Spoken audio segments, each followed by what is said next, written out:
O Ciência Suja tem o selo da Rádio Guarda-Chuva. Jornalismo para quem gosta de ouvir.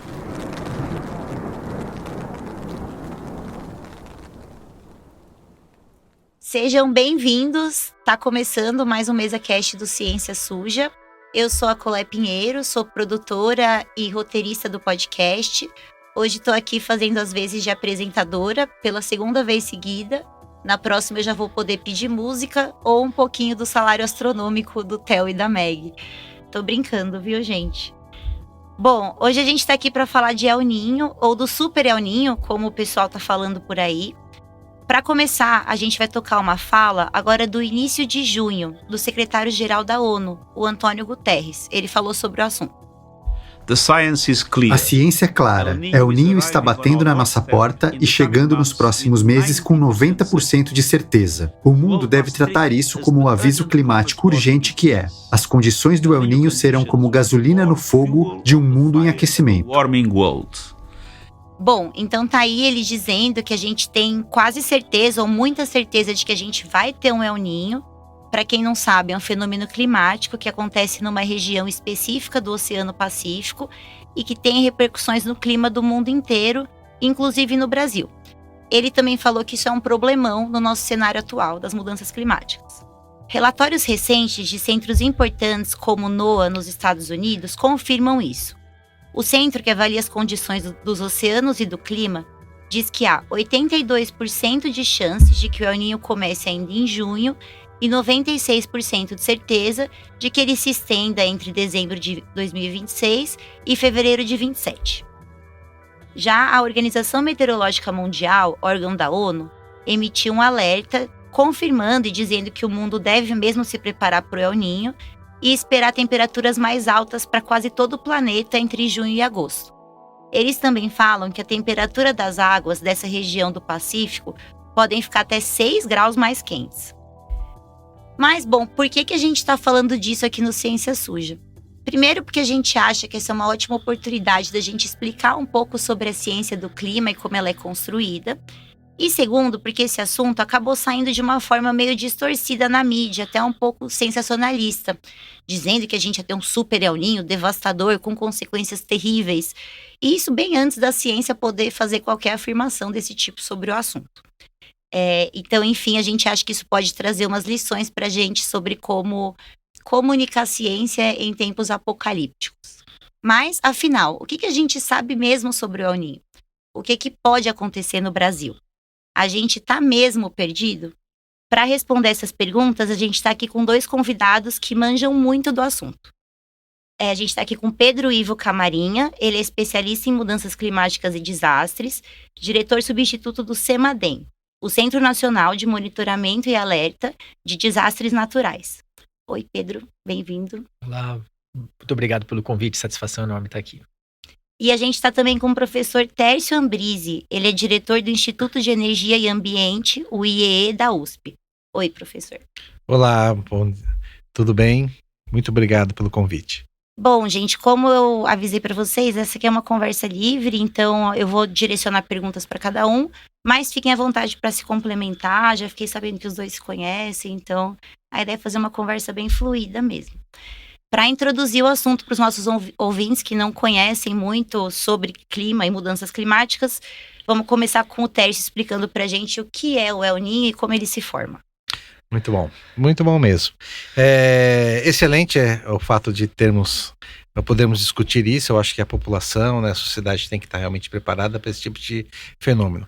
Na verdade, o El Niño não é, apesar de El Niño significar um menino, ele não é tão novo, né? Ele já é conhecido há um bom tempo, né? Desde de 1500, né, ali na região equatorial, já se sabe que as águas ali de tempos em tempos acabavam aquecendo, né? E ali na região, ele como flui águas muito mais frias, trazendo muitos nutrientes, tem muito peixe.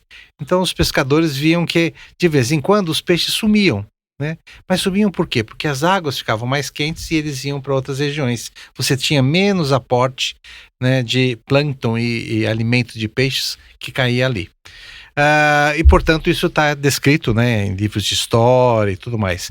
Hoje, obviamente, com a ciência da paleoclimatologia, que estuda o clima do passado, você tem conhecimento de que isso já existia há muito mais tempo, inclusive. Né? Mas o que é esse aquecimento dessas águas? Na verdade, é uma água do Pacífico, da região central e Pacífico Leste, ali na costa da América do Sul, né, que de tempos em tempos, e esse tempos em tempos costumava ser uma frequência de 5 a 7 anos, acabava aquecendo, né, toda ali a parte superficial do oceano. Né? Ao aquecer, na verdade, você gera nuvens na atmosfera, né, porque você evapora, e essas nuvens acabam perturbando a atmosfera, gerando ondas, né? Nós temos ondas também na atmosfera, como se fosse numa grande piscina. Quando você se joga, você vê que formam ondas que vão para as bordas. E aí, essas ondas acabam carregando energia e modificando a circulação atmosférica em diferentes regiões do planeta, particularmente aqui na América do Sul e também no Brasil. Acho que a gente pode entrar um pouco mais nessas consequências agora com o Pedro. Então, o que a gente espera? Eu até estava lendo o material que você me mandou, que parece que o El Niño como é que é o termo que você usou? Não é o fogo, é o negócio que fica ali dando o insumo para o fogo. Isso, antes de falar dos efeitos, portanto, né, gostaria de fazer essa analogia, que vai ser difícil para os colegas que estão acompanhando aí por áudio, mas todo mundo usar um pouco a imaginação, acho que isso facilita bastante, né? Aqui no estúdio a gente tem uma mesa bem grande, então vamos imaginar que em cima dessa mesa a gente coloque um monte de elementos, ingredientes, vamos assim dizer, que podem eventualmente pegar fogo, né? Eles estão espalhados aqui por cima dessa mesa. Eventualmente, se eu risco um fósforo aqui de um lado, né, e esse fósforo encontra um desses ingredientes, ele pode pegar fogo e ir passando, né, para os elementos que estão ali próximos a ele. E, de certa maneira, essa trilha de fogo ela vai alcançar o meio da mesa, ficar só no começo, e uma hora ou outra ela pode chegar lá do outro lado. Se chega lá do outro lado, a gente pode dizer que é um evento mais raro. Não vão ser todas as vezes que eu riscar o fósforo de um lado que ela vai encontrar esses ingredientes que vão estar conectados para chegar do outro. Quando chega do outro lado, a gente pode dizer que seria um evento extremo, né, um evento raro. Então, vamos pensar que essa mesa aqui é o plano de fundo da atmosfera. Né? E esses ingredientes são aqui umidade, são a divergência em altos níveis, que a gente vai falar, são elementos que favorecem alguns eventos extremos. Para facilitar aqui, eu vou falar da chuva. E esse fósforo aqui seria um gatilho meteorológico, um processo que acontece numa escala de tempo pequenininha, que se tivermos esses elementos muito bem organizados, ele pode favorecer, portanto, a ocorrência de eventos extremos. Onde que entra o El Niño nessa história? O El Niño seria, né, um elemento que coloca mais ingredientes em cima dessa mesa e ele vem e rearranja, ele facilita com que esses ingredientes estejam mais disponíveis, facilitando com que, assim que um processo meteorológico acontece numa escala local, ele possa, portanto, se tornar um evento extremo com mais facilidade. Ou seja, ele aumenta a propensão desses eventos extremos. E aí, as mudanças climáticas estão onde, né, nessa analogia? Elas estariam debaixo da mesa. Seria uma serpentina que estivesse aquecendo essa mesa como um todo. Serpentina, era essa a palavra. Isso, que facilita, né, seja em anos de El Niño ou não, né, que essa combustão aconteça e, portanto, esses eventos extremos aconteçam mais facilmente. Então, essa analogia é interessante para a gente entender que o El Niño, ele propicia, né, sejam as chuvas lá no sul do Brasil, sejam as secas, né, as ondas de calor na porção central e na Amazônia aqui do Brasil. Então, eu já estou respondendo parte dessas perguntas. Como o Tércio bem disse, né, esse ar que sobe lá no Pacífico, ele tem que descer em algum lugar, normalmente na porção central do Brasil, na Amazônia, às vezes no Nordeste. Essa descida, né, ela causa ali um fenômeno que tem um nome complicado, que seria ali aquecimento adiabático, porque se ele está descendo, ele vai sofrer uma compressão, porque a pressão lá embaixo do ar é maior do que nas camadas lá de cima. Então, se ele sofre essa compressão, ele vai aquecer e vai aquecer o entorno. Então, a gente tem dois processos acontecendo ao mesmo tempo. Ele descendo dificulta a formação de chuvas e está aquecendo a superfície. Né? Então, essa descida nessas regiões facilitam as secas e o aumento da temperatura. Se tem a dificuldade de aumento de nuvens, né, de formação de nuvens, a radiação solar também vai aumentar. Então é um processo que meio que se retroalimenta nessas regiões e por isso que é perigoso. Que quanto mais forte for esse El Niño, maior tende a ser esse processo aqui descrito, né, no caso das regiões centrais, da Amazônia e do Nordeste, para favorecer secas e ondas de calor. E lá no sul é um pouco diferente. ele causa um outro processo que seria uma intensificação dos chamados jatos de altos níveis, né? Que são uns ventos muito fortes que acontecem, que existem, né, na atmosfera. E onde que entram esses jatos para favorecer chuva no sul do Brasil, né? Esses jatos, eles servem como uma perturbação na alta atmosfera que vai facilitar com que o ar lá embaixo possa subir, né? Ele possa ascender. Porque para ter chuva, normalmente a gente precisa de umidade, né, de disponibilidade de umidade, de calor, né, e dessa divergência nos níveis da atmosfera para facilitar com que ele suba. Então, se esses jatos de altos níveis estão intensificados, a gente tem a divergência. Numa época do ano, como, né, setembro, outubro, novembro, a gente já tem um favorecimento ali de umidade, calor. Inclusive, o El Niño também favorece, nos baixos níveis, mais umidade e calor vindo da Amazônia. Então, ele vai favorecer lá no sul, umidade, calor e essa divergência nos diferentes níveis propiciando chuva. Por isso que a gente diz que no sul o sinal mais claro é de aumento das chuvas, sobretudo extremas, no Rio Grande do Sul, Paraná e Santa Catarina, né? Então, do efeito, do ponto de vista climático, são esses. E aí, durante, né, que a nossa conversa, a gente pode falar sobre isso caracteriza desastre? Não caracteriza? O que depende?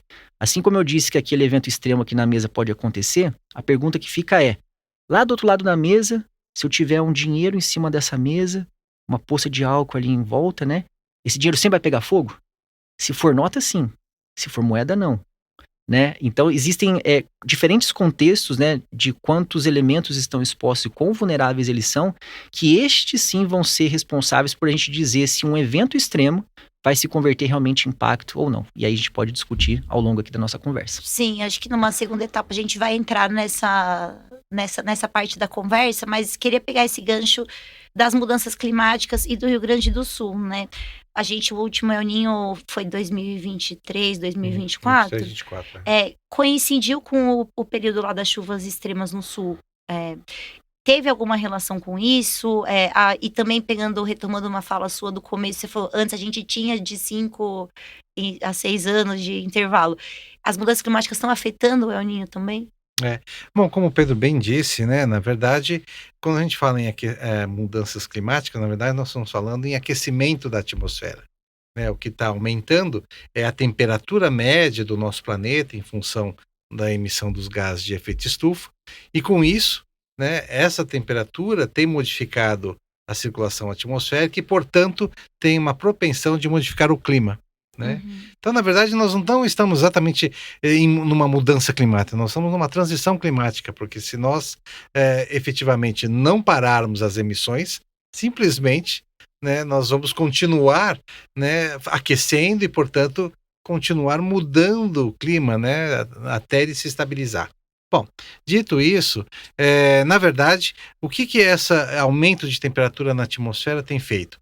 Os oceanos têm absorvido isso. Né? Assim como a ideia da serpentina é muito apropriada, porque os oceanos absorvem esse calor extra da atmosfera e aquecem.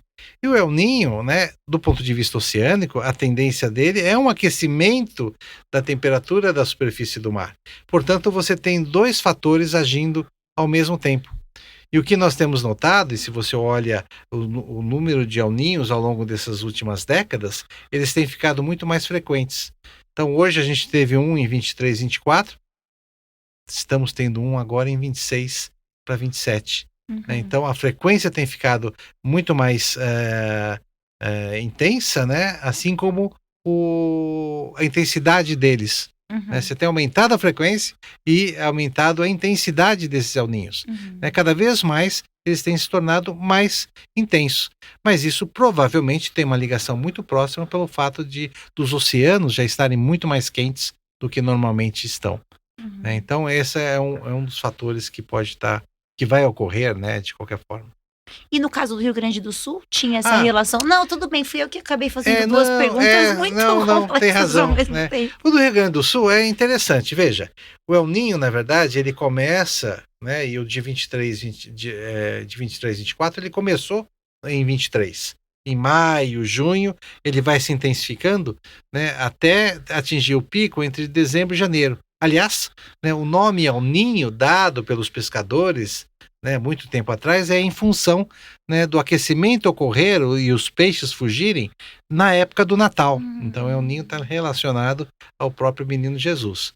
Né? Então, na verdade, ele tem esse aquecimento, né, tem o pico dezembro, janeiro, e começa a decair entre fevereiro e março. Né?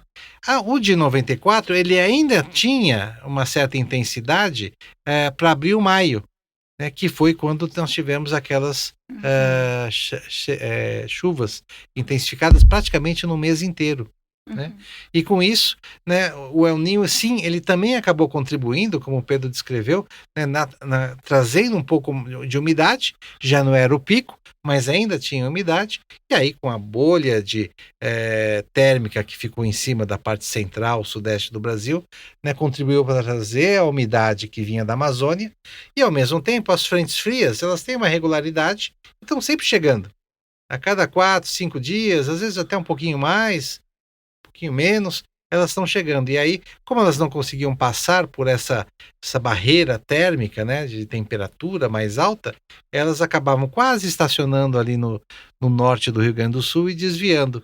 Então, portanto, você tinha umidade, né, você tinha a própria temperatura vindo da parte da Amazônia e um contraste de umidade e ar frio também chegando ali na região. Juntou tudo. Regiões em que tivemos 700, né, 800 milímetros de chuva em algumas cidades do Rio Grande do Sul. E aí foi aquilo, né?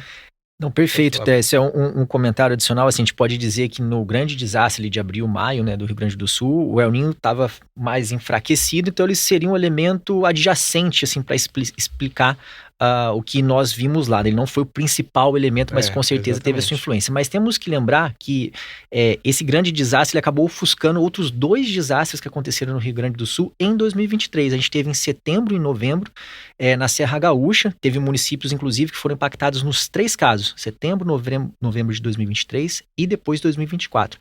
E ali sim, nesse período, né, de setembro a novembro, certamente o El Niño teve uma influência maior nesses casos, porque, como o Tércio disse, ele estava se intensificando e estava com níveis maiores, né? Então, se nós olhássemos as previsões naquela época, né, e os dados de reanálise para ver os jatos que eu mencionei, né, como estava essa influência, estava muito mais bem configurada nos desastres anteriores. Então, a mensagem que fica, né, é que o El Niño não é sinônimo desses eventos extremos e de desastre, não é uma sentença, né? Inclusive, cada El Niño é diferente. Se a gente for pegar a assinatura deles, a gente vai ver que todos esses mais fortes, né, eles têm características específicas porque eles não atuam sozinhos. A temperatura do Atlântico Sul, do Atlântico Norte, de como estão configurados sistemas de duração mais curta, né? Tudo isso vai influenciar para que aquele evento extremo ocorra ou não ocorra.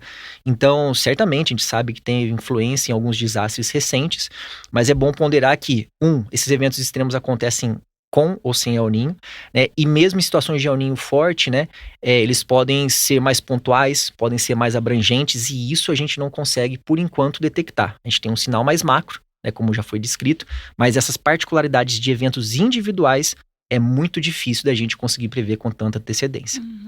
E acho que cabe resgatar a coisa da analogia que você fez. O El Niño pode ser mais um fator ali em cima da mesa, mas embaixo da mesa a gente já tem essa serpentina facilitando a ocorrência desses eventos com ou sem o El Niño, né? Como você falou.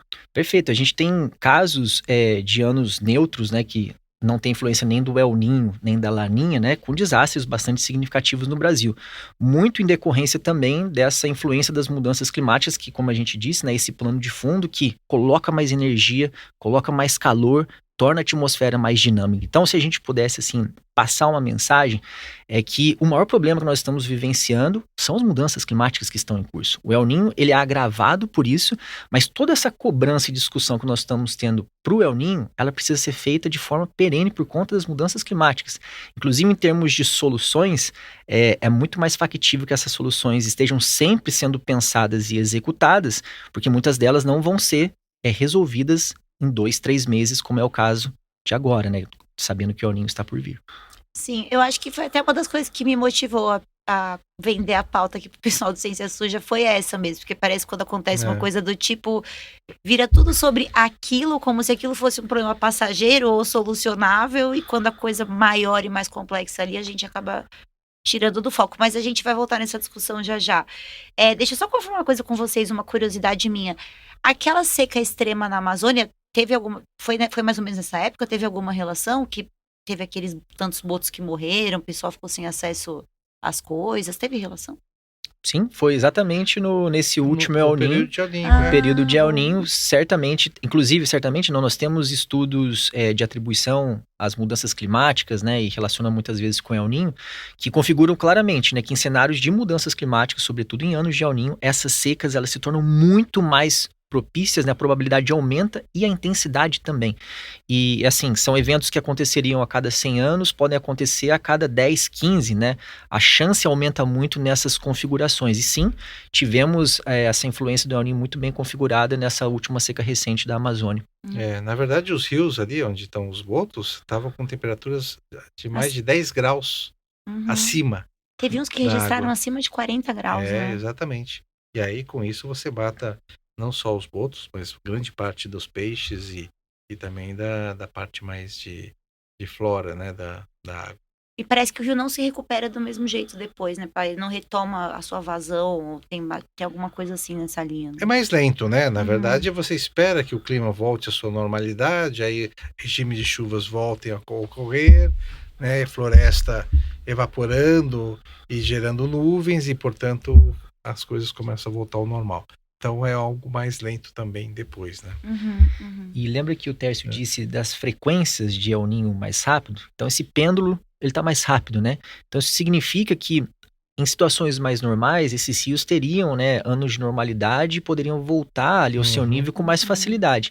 O que nós estamos vendo eles estavam se recuperando, por exemplo, agora, vamos assim dizer, já vem outro El Niño. Então ele não consegue sempre atingir um nível suficiente para que em caso de algo mais extremo, ele esteja preparado, vamos assim dizer, os impactos sejam mitigados. Então, esse é o grande problema, né? A gente tem uma frequência muito mais ampla desses eventos. Salvo engano, nos últimos 10 anos, a gente teve só um de neutralidade. Todos os outros eram El Niño ou Laninha, né? O que é bem raro. Isso, como o Tércio disse, demorava mais para acontecer, né? E agora realmente esse pêndulo está muito mais rápido.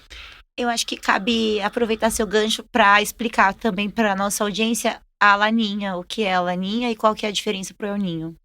Quem se habilita a responder? Quem? Pode ir. Bom, é justamente o oposto. Enquanto, né, o Tércio descreveu no começo, né, que o El Niño se configura, se caracteriza quando a gente tem aquele aquecimento anômalo das águas do Pacífico, ali principalmente na porção equatorial, a Laninha é o oposto, né? Então, quando você tem um resfriamento daquelas águas. Então, se você compara a temperatura de algumas porções ali do Pacífico e ela quando está abaixo, aquilo configura a Laninha, que é o oposto do El Niño.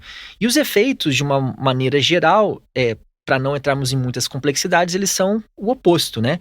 Se de um lado a gente tem ali o favorecimento de chuvas mais extremas e volumosas no sul do Brasil, em anos de Laninha é o oposto. A seca é favorecida naquela porção sul do Brasil. E por outro lado, se no El Niño nós temos calor e secas na parte central, na Amazônia, às vezes no Nordeste, nós temos mais chuvas nessas regiões. Então, ela é justamente o oposto, e o nome é muito feliz nisso, porque Laninha, né, sugere ali, né, um complemento ao que é o El Niño.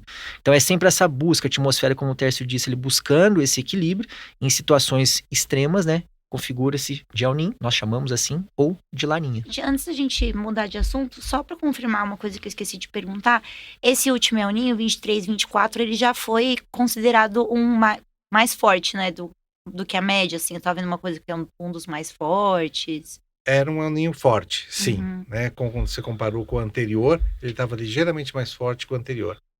Tem um gráfico que mostra, na verdade, os vários El Niños ao longo dessas últimas décadas, e aí o que você vê é cada vez mais ele mais intenso. Está entre os 5 maiores aí dos últimos 100 anos, né? Que a gente tem um registro melhor.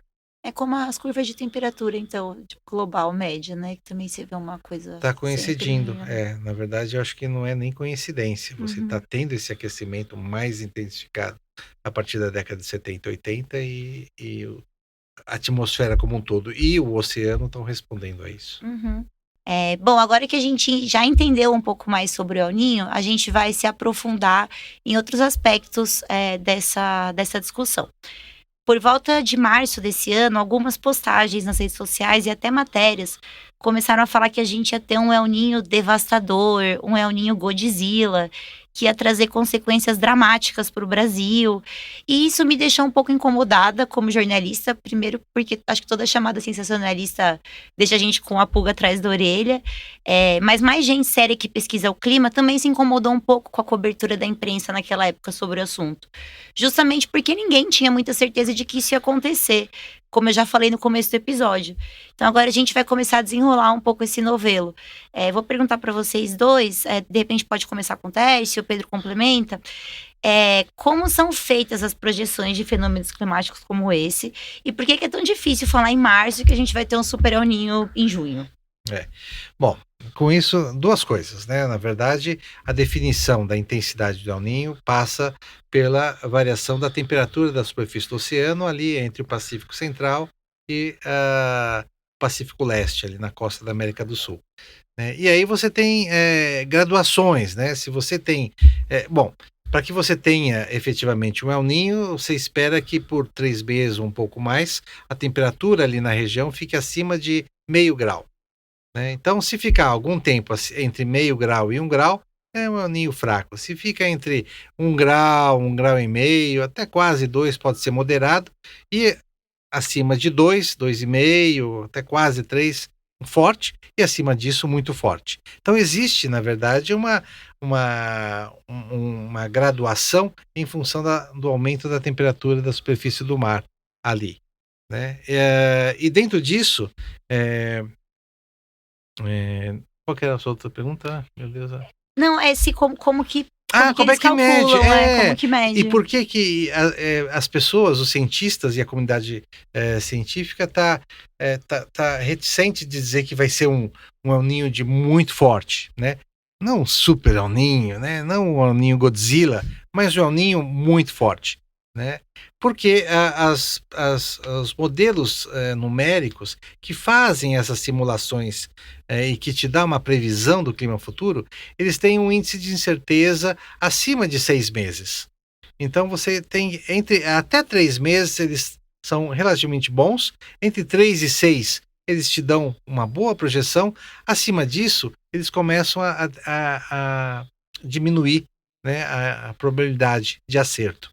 Então, por que ninguém está falando agora? Porque se eu esperar agora, no início de julho, as simulações que vão até dezembro, né, eu vou estar dentro desses 6 meses e eu vou ter uma segurança maior de dizer, olha, esse El Niño que está já sendo configurado, na verdade ele já está configurado, né, ele vai ser muito forte.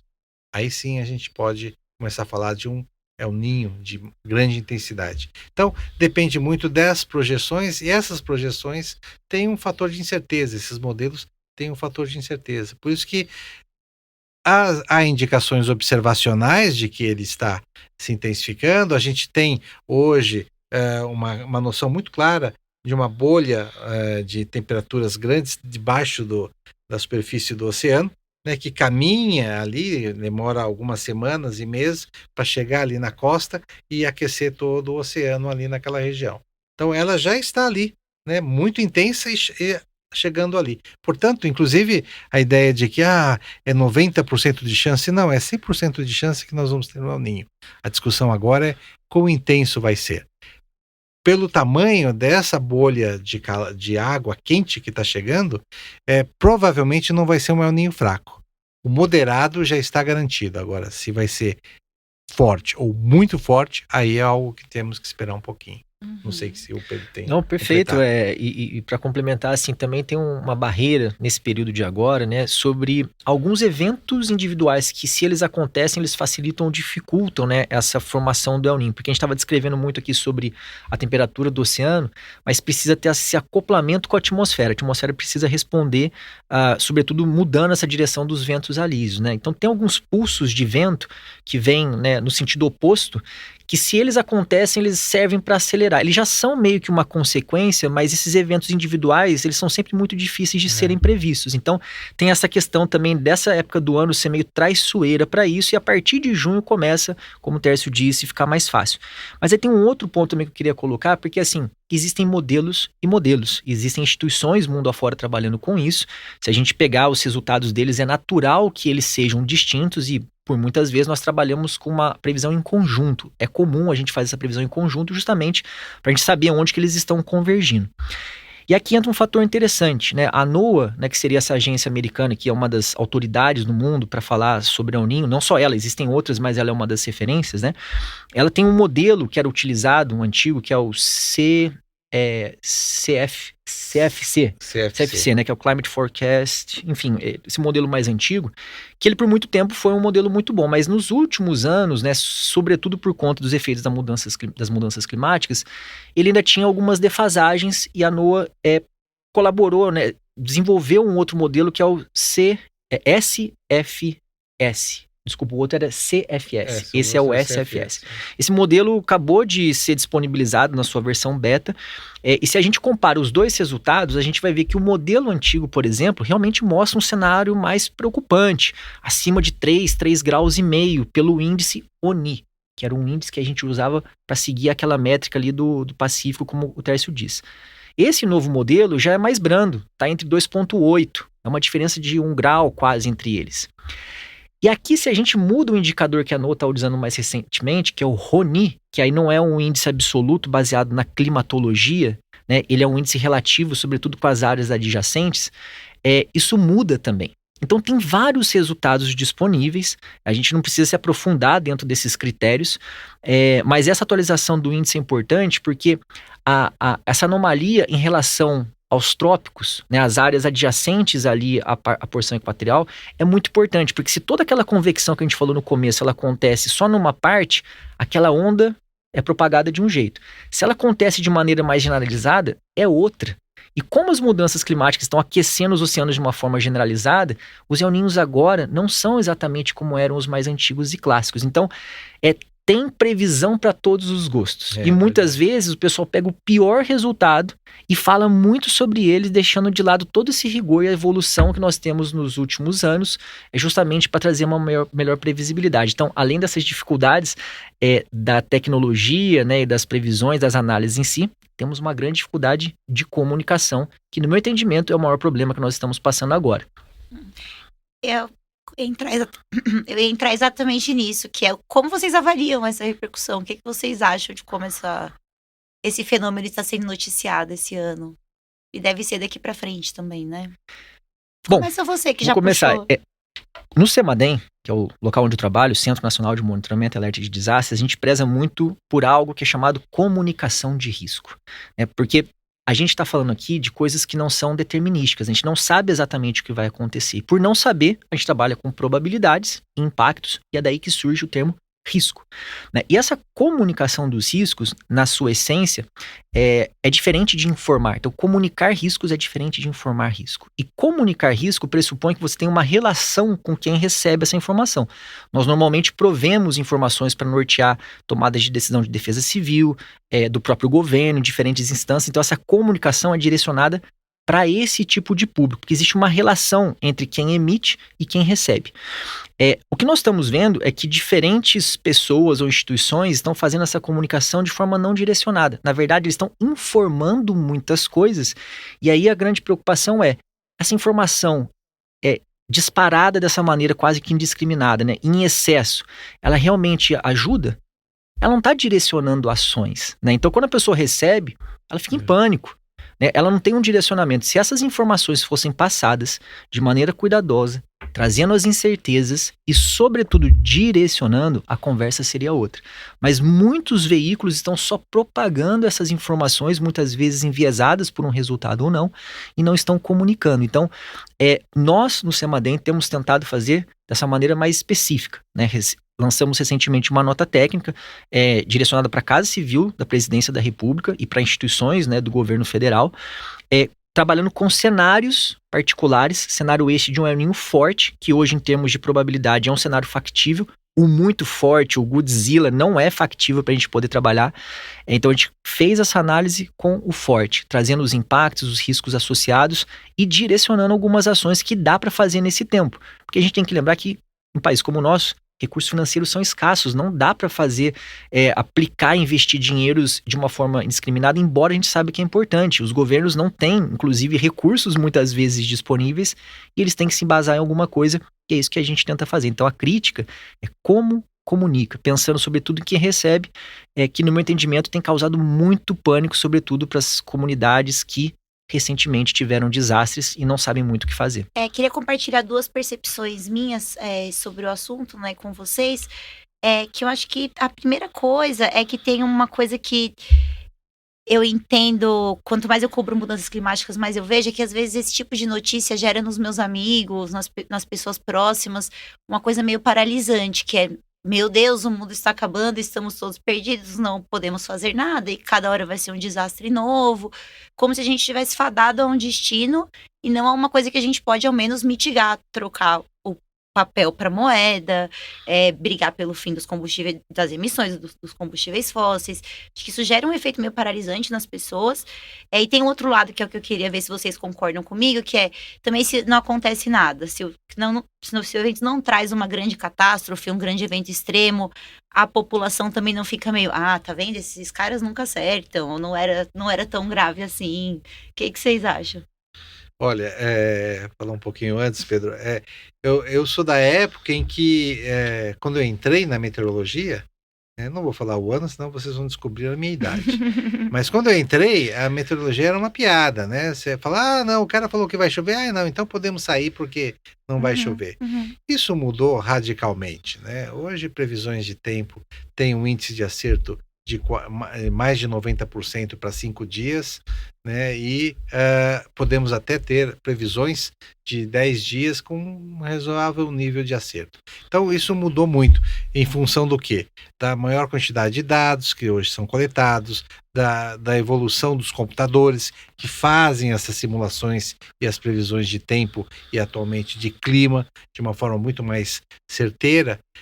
Portanto, mudou essa percepção, né, um pouco daquilo, e eu acho que as pessoas sentiram isso. Hoje eu vejo as pessoas prestando atenção de como que vai ser o fim de semana. Ixi, vai ser frio, né? E as TVs, os jornais começaram também a dar mais informações. Falaram: olha, essa semana vai ser uma semana fria, né? Ainda temos uma massa de ar fria, a temperatura não vai aumentar muito, não vai chover, vai estar seco. E as pessoas hoje têm vivido, né, com mais informações e se baseado nelas, até para você sair de manhã com mais blusa, menos blusa, ou um guarda-chuva, o que seja. Então, há essa mudança de percepção efetivamente, né, por causa dessa evolução da meteorologia e das previsões. Então, acho que isso é uma tendência que tem que continuar, e a gente tem que cada vez mais reforçar efetivamente que elas podem confiar. Né? Quando você manda emitir um alerta de que vai chover muito e pode haver deslizamento, eles não estão simplesmente chutando, tem toda uma parte de tecnologia, análise de dados e profissionais que fizeram aquela análise e estão dizendo: olha, isso efetivamente pode ocorrer. Né? Sim, a gente o Brasil não tem um histórico de grandes desastres tão frequentes quanto outros países, por exemplo, que são submetidos a furacões, vulcões, terremotos, né? Então, o Japão, por exemplo, tem isso, faz parte da sua história. Então, lá se desenvolveu uma cultura do risco, né? As pessoas já sabem mais sobre o assunto, sabem como agir, sabem como se preparar, sabem como cobrar. Fazem treinamento. Fazem treinamento, né? E fora as infraestruturas que são preparadas. Aqui, isso, querendo ou não, tem se tornado mais preocupante recentemente, décadas atrás, se não, né, alguns anos atrás, né? Consequentemente, a população no geral ainda está aprendendo a lidar com isso, né? E claro que as instituições também, e é um processo que é conjunto. Então, eu parto do princípio que, assim, essa paralisia que você mencionou, né, ela vem muito por conta do medo, e o medo vem muito por conta do não conhecido, do desconhecido, né? Todo mundo tem medo, muitas vezes, de entrar no mar profundo porque não sabe o que tem lá embaixo, né? É uma fobia comum.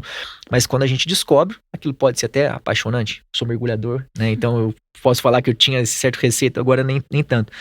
Então não é diferente, né? Quando a gente começa a entender mais sobre o assunto, e esse processo de divulgação científica, tal como vocês fazem, é super importante quanto a isso, esse medo vai deixando de existir. Consequentemente, a paralisia também. As pessoas vão entendendo que existem caminhos que são possíveis para soluções, que sejam eles de mais longo prazo, como a redução dos gases de efeito estufa, mas especialmente essas ações de adaptação, né, que no curto, médio prazo, elas são, não vou dizer suficientes para eliminar os impactos possíveis, mas ajuda muito a reduzir isso, né?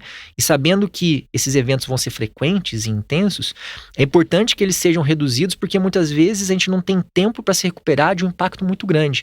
Então, o foco precisa ser esse. Então, faz parte da comunicação a divulgar sobre o assunto, entendermos sobre o assunto, para que a gente encontre realmente caminhos e soluções. Lembrando que as soluções mais efetivas, elas não vêm somente das instituições e dos especialistas. Elas precisam que a população e as comunidades, sobretudo mais atingidas, façam parte desse processo. Portanto, isso é peça fundamental, seja para sairmos da paralisia, mas também que as soluções sejam mais efetivas. Pedro, aproveitando, né, o que deve ser feito do ponto de vista de preparação nesse caso, né? Como a gente, vou resgatando de novo a sua analogia do dinheiro que pega fogo em papel, mas a moeda não, como a gente faz essa troca? O que a gente precisa fazer para estar mais preparado para um El Niño? E se ainda dá tempo de fazer algo para esse agora que está chegando? Naquele exemplo que eu dei, né, tinha uma poça ali de álcool que poderia pegar fogo e uns elementos expostos àquilo, né?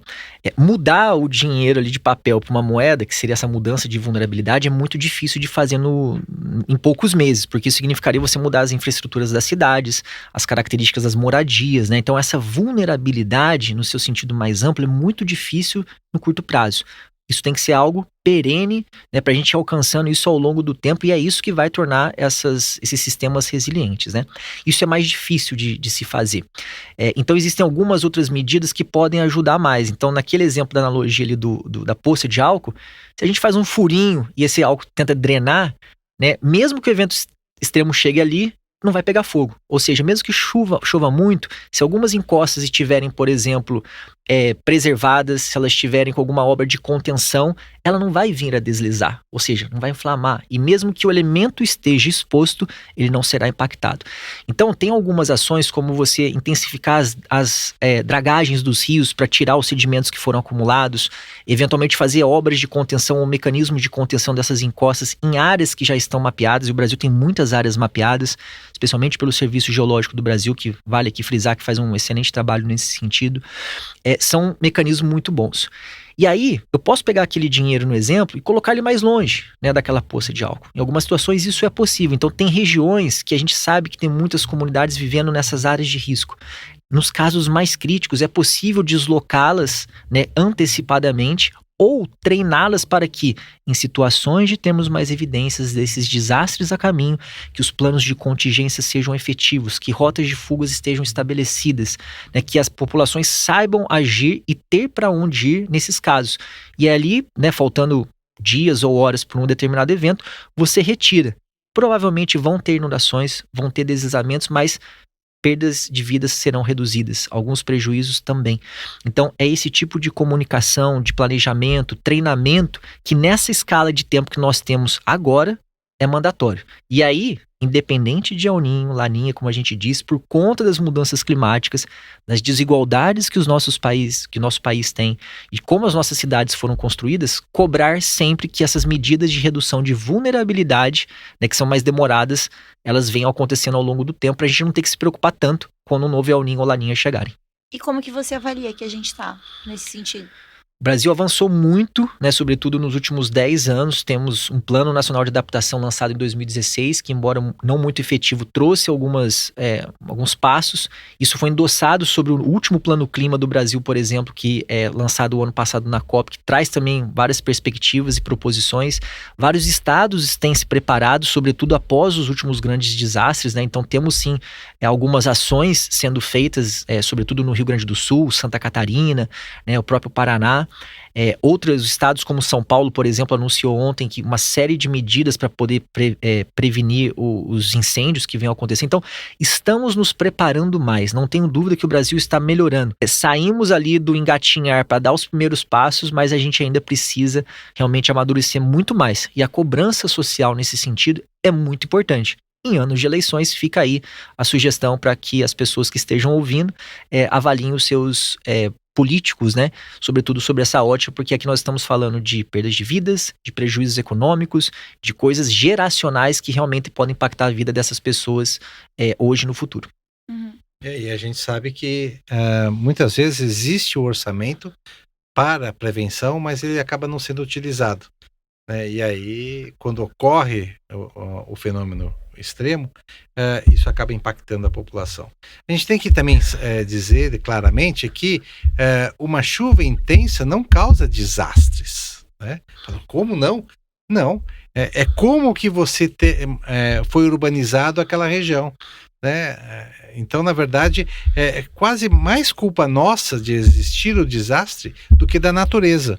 Né? Se nós tivéssemos prevenido, se a população de uma determinada região não estivesse ali onde já sabemos que tem perigo de inundação, perigo de deslizamento, isso poderia ser evitado.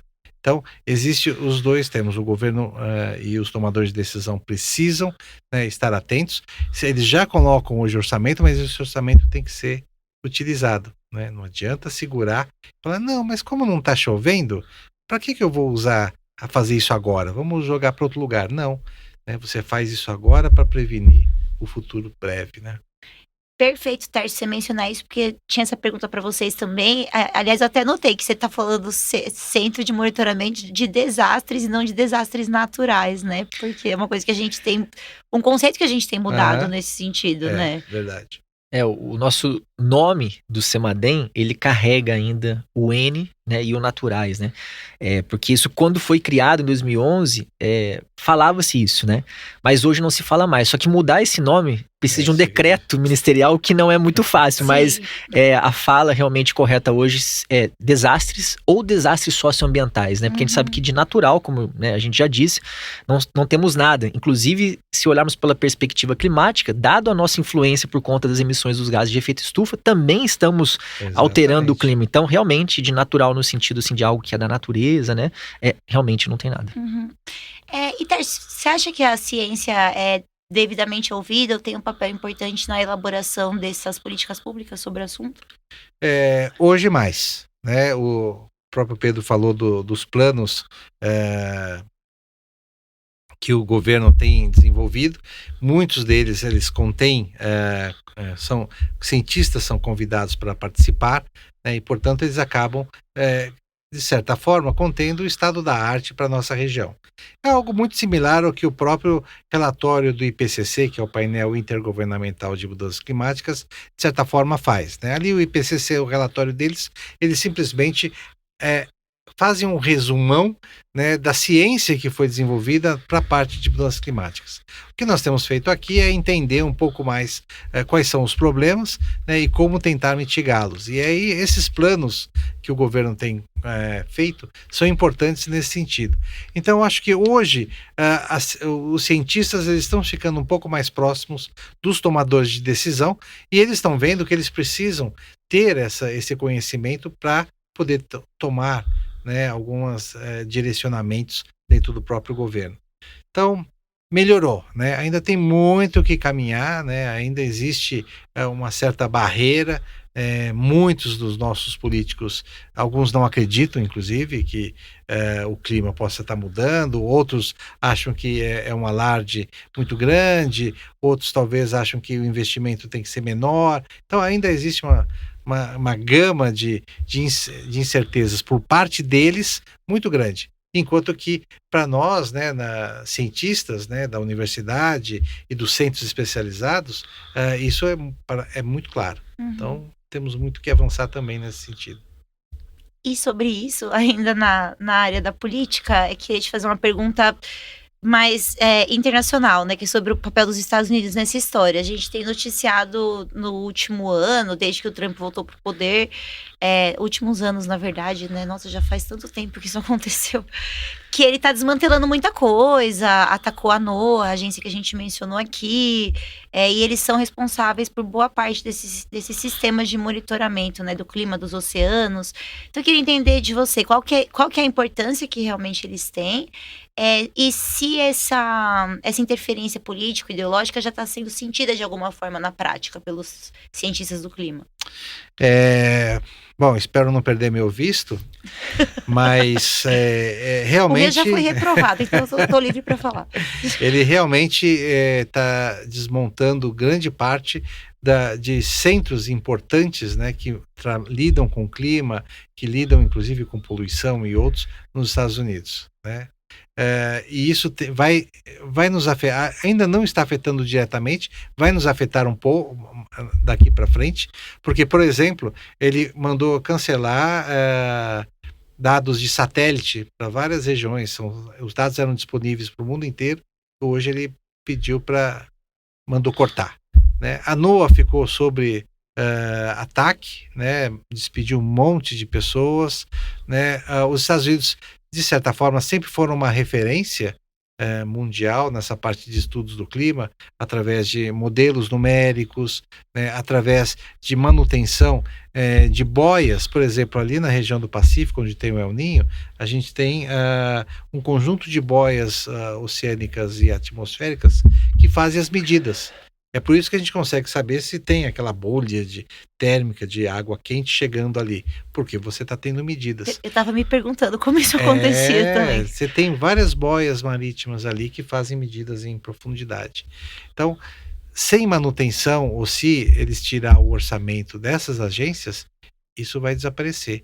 É um tiro no pé, na verdade, né? Porque com isso, ele simplesmente também vai prejudicar o próprio país, né, já que você pode ter uma previsão debilitada, porque você tem menos informações, e com isso afetar os diversos setores da economia americana. Por outro lado, ele também mandou cortar a palavra mudanças climáticas de todos os órgãos, de todos os relatórios que o governo é responsável, né, inclusive financiamentos não podem ter esse tipo de palavra, né, porque ele está incentivando o uso de combustíveis fósseis cada vez mais. A economia americana ela é baseada exatamente no uso de combustíveis fósseis, né, e isso, dentro dessas ações que têm que ser feitas, eles já estavam caminhando para energias mais renováveis, né, aumento da energia eólica, aumento da energia fotovoltaica, substituição de carvão por gás, GNP, GNV, coisas do gênero. Então, ele simplesmente querendo favorecer determinados setores americanos, né, e com interesse na parte mais norte do Polo Norte, ele tem feito isso. Então, infelizmente, isso vai ter causas, porque nós estamos todos juntos no mesmo barco, e se ele não estiver respeitando o corte de emissões e tudo mais, isso vai afetar o mundo inteiro. Então, é preocupante. O que eu espero é que nesses próximos anos, inclusive para o fim do governo dele, haja uma conscientização maior e que a sociedade americana consiga ver que não é só alarmismo as emissões e o aquecimento. Isso tem afetado eles particularmente, né, de uma forma muito severa, tanto com eventos extremos de frio como de calor ou secas, como eles têm enfrentado. Uhum. Perfeito. Inclusive, Copa do Mundo vindo, né, nos Estados Unidos, é um dos locais. Já sabemos que as chances de ondas de calor durante, inclusive, os jogos está aumentando e de níveis bastante preocupantes. Então, isso tem a ver com o El Niño? Ainda não, né? Assim, o processo de formação ali pode ter um efeito mais adjacente, né? Mas tem mais a ver com as mudanças climáticas, como a gente disse, né? Então, provavelmente a gente vai ver episódios, né, que emergem, né? Fazem esses assuntos emergirem. E só uma colocação para não tomar muito tempo, é quando tudo isso que o Tércio disse, esse posicionamento, né, do presidente Trump nos Estados Unidos, nós estamos falando de geopolítica, né, na verdade, né? Porque tudo isso afeta a economia e posicionamentos estratégicos. Então, assim, o negacionismo, na verdade, é uma ferramenta utilizada para que esse posicionamento geopolítico atual dos Estados Unidos seja endossado, né? Então eu não creio que realmente essas pessoas elas acreditam nisso, porque hoje nós temos evidências aos montes, né? Mas utilizam-se disso para poder endossar aquele tipo de posicionamento. Então a gente está falando de ciência, né? E aqui um papel importante da ciência justamente como é um elemento que não pode ter esse tipo de viés, justamente para que a gente possa buscar soluções independente de qual seja o posicionamento ideológico ou político. Verdade. Certo, bem colocado. Bom, a gente está se encaminhando para o nosso final. Queria agradecer vocês já de antemão. Vou fazer uma última pergunta só porque acho que é importante. A gente discutiu tantos conceitos técnicos, questões políticas, tanta coisa aqui hoje que eu acho que é importante a gente tentar resumir para o nosso ouvinte, para o nosso espectador, o que eles precisam saber sobre o El Niño. Disso tudo que a gente falou, se vocês pudessem condensar em uma resposta curta, cada um de vocês, o que vocês diriam? Qual que é a lição de casa mais importante para levar? Pedro, começa você que já estava falando. El Niño está a caminho, ele ocorrerá. Ainda não sabemos a sua intensidade, mas é factível considerarmos que será um El Niño forte, portanto, podemos nos preparar para um El Niño forte, tal como nós tivemos, sobretudo ali em 2023, 2024. Não exatamente igual, né, mas podemos usar como parâmetro para se preparar. E com o passar dos próximos meses, com maiores evidências, a gente ir ajustando o quão preocupante isso será. E, portanto, é necessário que exista o entendimento dessa cadeia de valores de diferentes produtos ao longo do tempo. Nós estamos falando aqui de meses de antecedência, daqui a pouco estaremos falando de um mês, algumas semanas e eventualmente os alertas que chegarão ali para as pessoas em seus celulares, algumas horas de antecedência. Então é entender que não existe uma sentença agora, importante continuarmos acompanhando, ouvindo as instituições que têm competência para isso, os especialistas sobre o assunto, e ficarmos preparados e cobrarmos dos governos estaduais, federais e municipais para que essas ações preventivas sejam feitas, que o treinamento também para uma situação mais emergencial seja feito, porque os impactos vão acontecer. Não sabemos a magnitude deles, mas eles irão acontecer. Olha, Pedro foi perfeito, né? Então eu vou entrar num ponto que a gente acabou não comentando, que é a educação. Né? E como eu sou da universidade, isso sempre entra, né? Eu acho que esse é o momento de colocar esse conhecimento já na escola básica, né? Na escola fundamental, né? No ensino médio e quem sabe também já nas universidades. Quer dizer, ter esse conhecimento para que nós possamos estar preparados. Quando a mídia começar a falar, vai haver um El Niño, opa, eu já aprendi isso na escola, eu sei o que é.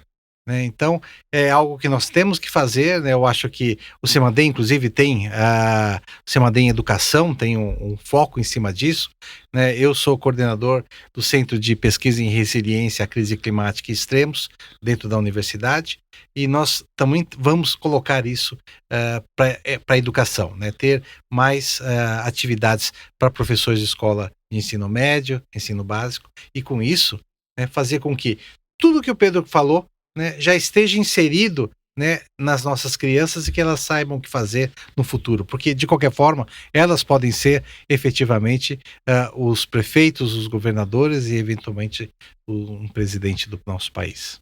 Perfeito, professor, obrigada. Bom, então, queria agradecer mais uma vez a presença de vocês dois aqui, eu aprendi bastante, acho que é uma cobertura que continua, né? A gente faz esse episódio hoje e continua acompanhando e retomando essa conversa sempre para discutir mais esse tema tão importante. Então, obrigada pela presença dos dois. Obrigado pelo convite. Muito obrigado pela oportunidade. Bom, pessoal, esse foi mais um MesaCast do Ciência Suja, o podcast que mostra que em crimes contra a ciência, as vítimas somos todos nós. Obrigada pela sua audiência. Antes de ir embora, vale lembrar que o Ciência Suja tem uma campanha recorrente de financiamento coletivo e a gente está buscando novas formas de nos aproximarmos de vocês, do nosso público. Então fica de olho que em breve vai ter novidade bacana por aí. E outra coisa legal que eu queria comentar é que a gente bateu 4 milhões de plays nos nossos episódios nos tocadores. A gente ficou muito, muito feliz com esse número. Um projeto independente chegar nesse lugar é tão bacana e, enfim, obrigada a todo mundo que gasta um tempinho com as nossas histórias. Por fim, o Ciência Suja faz parte da Rádio Guarda-Chuva, uma confraria de podcast de jornalismo para quem gosta de ouvir. Tem muito projeto bacana por lá, como a Rádio Escafandro e o Vida de Jornalista. E inclusive o Rodrigo Alves, do Vida, tá promovendo uma oficina de podcasts narrativos agora em junho. Então, se você quer aprender a fazer, corre lá no @vida_jornalista para saber mais sobre essa oficina. Esse episódio foi gravado no estúdio Banca Podcast, que é da Luciana Onken. A captação do som é do Benetiepo e o vídeo é da Jéssica Sacol. Obrigada, pessoal, pelo apoio. Esse episódio foi produzido e apresentado por mim, Chloé Pinheiro. A edição é do Felipe Barbosa, que também fez as vozes complementares, com apoio do estúdio Banca Podcast. O podcast Ciência Suja tem apoio do Instituto Serra Pilheira. Se você ainda não segue a gente pelas redes, pois siga. Além das plataformas de áudio, a gente está no YouTube, Instagram, TikTok, X, Blue Sky, canal no WhatsApp e tem newsletter para quem assina também, para quem apoia o podcast. Então, até mais, gente. Até os próximos.